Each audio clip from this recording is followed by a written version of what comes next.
আসসালামু আলাইকুম। আমি একটি প্যানে এলাচ, দারচিনি, লং, তেজপাতা এগুলো দিয়ে দিয়েছি। এগুলো দিয়ে একটু ভেজে নেব। ভাজা হয়ে গেলে এখন আমি এখানে পেঁয়াজ কুচিগুলো দিয়ে দেব। পেঁয়াজ কুচিগুলো দেওয়া হয়ে গেলে আমি একটু নেড়েচেড়ে ভেজে এখানে আদা বাটা দিয়ে দেব। তারপর রসুন বাটা দিয়ে দেব। আদা বাটা রসুন বাটা দেওয়া হয়ে গেলে এখন আমি এগুলো একটু ভেজে নেব কাঁচা ভাবটা যাওয়ার জন্য। ভাজা হয়ে গেলে আমি এখন এখানে একটু পানি দিয়ে দেব। পানি দিয়ে আমি এখানে মরিচের গুঁড়ো দিয়ে দিচ্ছি, হলুদের গুঁড়ো দিয়ে দেব,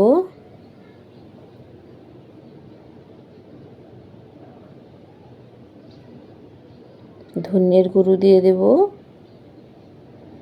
সবগুলো দেওয়া হয়ে গেলে আমি এগুলোকে নেড়ে চেড়ে একটু পানি দিয়ে দেব। পানি দিয়ে মশলাগুলো ভালো করে কষিয়ে নেব। আমার মশলাটা কষানো হয়ে গেছে, দেখুন তেল উপরে ভেসে গেছে। এখন আমি এখানে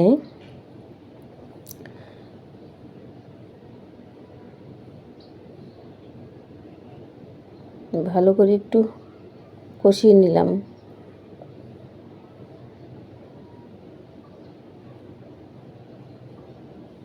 এখন আমি এখানে গরুর মাংসগুলো দিয়ে দিলাম। গরুর মাংসগুলো দেওয়া হয়ে গেলে আমি একটু নেড়ে চেড়ে উল্টে পাল্টে ভালো করে দিচ্ছি। মশলাগুলো একসাথে মিশিয়ে নিচ্ছি।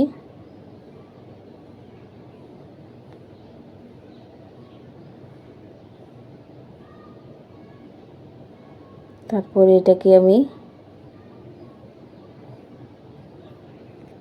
কতক্ষণ কষাবো, ঢেকে দিলাম। কিছুক্ষণ পরে এসে আবার ওইগুলোকে উল্টে পাল্টে দিচ্ছি। কিছুক্ষণ পরে নাড়তে হবে, কষাতে হবে আর ঢেকে দিব। আমি এখানে কিছু আলু দিয়ে দিলাম, আলু দিয়ে আবার ঢেকে দিলাম এগুলো সিদ্ধ হওয়ার জন্য। কিছুক্ষণ পরে এসে আমি আবার একটু উল্টে পাল্টে দিচ্ছি।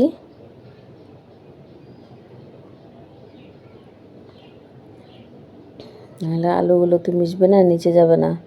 ভালো করে নেড়ে দিচ্ছি।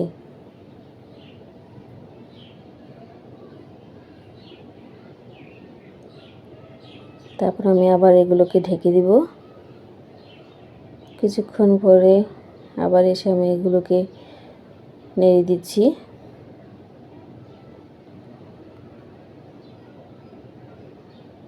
ভালো করে নাড়তে হবে আর ভালো করে কষাতে হবে।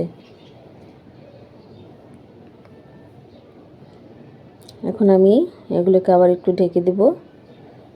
কিছুক্ষণ পরে আবার এসে এগুলোকে নেড়ে দিচ্ছি যেন নিচ দিয়ে লেগে না যায়।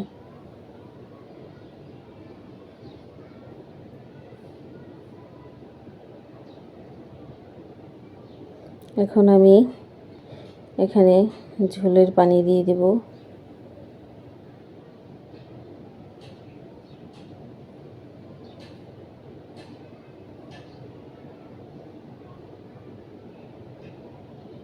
ঝোলের পানি দেওয়া হয়ে গেলে আমি এখন এটাকে একটু ঢেকে দেব।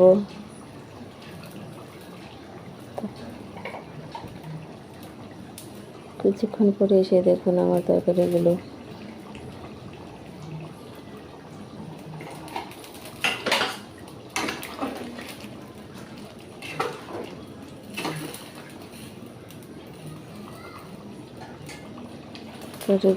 নেড়ে চেড়ে আমি আবারও ঢেকে দিলাম।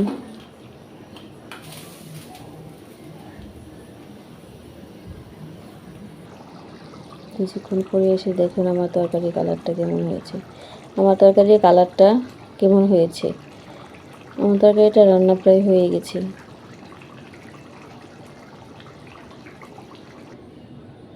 দেখুন আমার তরকারি কালারটা রান্না শেষ। খোদা হাফেজ। দেখা হবে আপনাদের সাথে অন্য এক ভিডিওতে আবার। খুদা হাফেজ।